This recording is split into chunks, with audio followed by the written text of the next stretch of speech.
এইটো যিহেতু আমাৰ মেইন পদ হয়, এইটো গড়েশ্বৰটো গুৰমু হৈ কৈলাজল ওলায় এই পদটো PWD পদ হয় এইটো।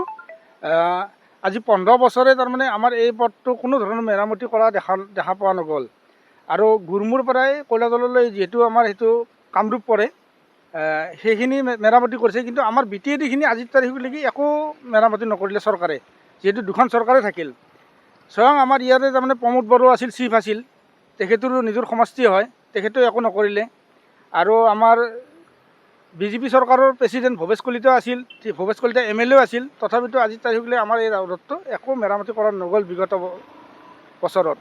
এতিয়াও বৰ্তমান দিলীপ শইকীয়া আমাৰ MP হয়, লগতে প্ৰেচিডেণ্টো হয়। আজিৰ তাৰিখলৈকে এই ৰ'ডটো যে কিবা এটা কৰিব লাগিব বুলি পেলাই ভবা নহ'ল। ইয়াতে হাইস্কুল আছে, গুৰমু হাইস্কুল আছে, এখন মিছন স্কুল আছে, স্কুল 4-5খন স্কুল আছে। বিভিন্ন সময়ত যান বাহনসমূহ দুৰ্ঘটনাগ্ৰস্ত হৈ বিভিন্ন যাত্ৰী আঘাতপ্ৰাপ্ত হৈছে। আমি দাবী উত্থাপন কৰিছোঁ অসম চৰকাৰৰ ওচৰত যে অনতি বিলম্বে গোৰেশ্বৰ কলাজল সংযোগী পথটো পুনৰ নিৰ্মাণ কৰিব লাগে আৰু পুনৰ নিৰ্মাণ কৰি এই অঞ্চলৰ লোকসকলৰ যাতায়াতৰ ক্ষেত্ৰত সুচল ব্যৱস্থা কৰি দিব লাগে।